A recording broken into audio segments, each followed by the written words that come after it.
The Third Northern War was a clash between two great strategists, Radovid V, known as the Stern, and Emir Var Emreis. Both seemed invincible, yet both were defeated.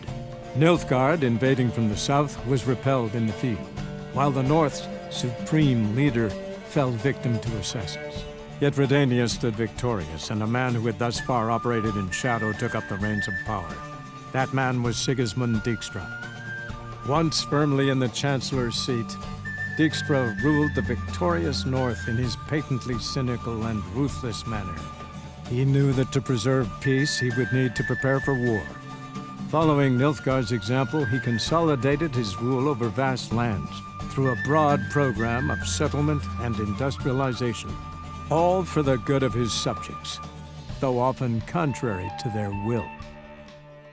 As long as his armies went from one victory to the next, Emir's subjects remained boundlessly obedient. When a string of humiliating defeats proved Var Emreis fallible, the opposition, thus far secret, attacked.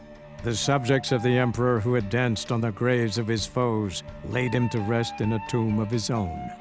While the continent bled engulfed by war, Skellige bloomed under Ceres's enlightened rule. Unlike those who had come before her, the young queen did not raid foreign shores, looking instead to her people, tending to her land. The island-bound nation prospered, though its fangs of yore were dulled. Cirilla, Fiona, Ellen, Rhiannon, heir to Nilfgaard's throne, chose the life of a witcher on the path. Geralt taught her all he knew, every skill he possessed, then each set off on their own. Soon word of the ashen-haired witcheress had spread throughout the north, from the Yaruga to the mountains of Kovir. While monarchs moved borders and populations, Geralt and Yennefer lived a calm, quiet life, far from all things political.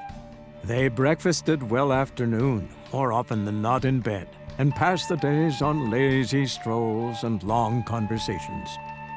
Boring, you say? Perhaps. But both had sought this more than anything else.